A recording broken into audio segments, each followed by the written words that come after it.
Okay, so now take a piece of paper and a pencil and write these titles. In the first column, school subjects. In the second column, people.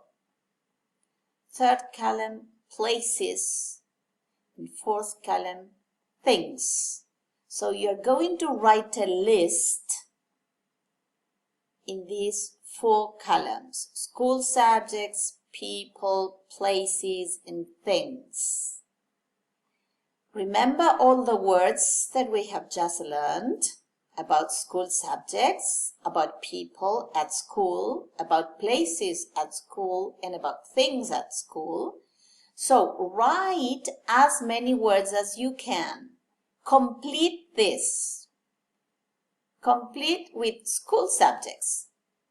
Maths. Go on writing. School subjects.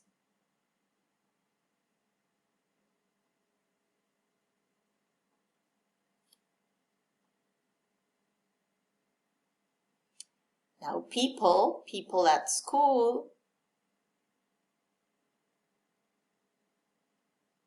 Maybe a teacher. Places at school. And things at school.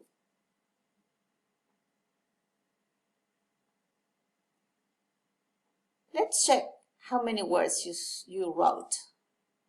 Okay, so here we have in school subjects, maths, social science, natural science, Spanish, English, PE, ICT, art, and music. How many of these have you got in your column? Now, people, head teacher, dinner lady,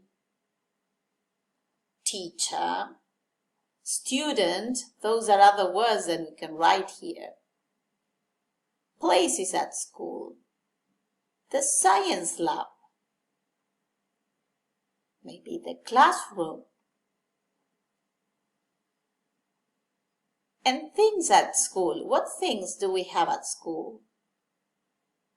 Blackboard, desks, chairs. Okay?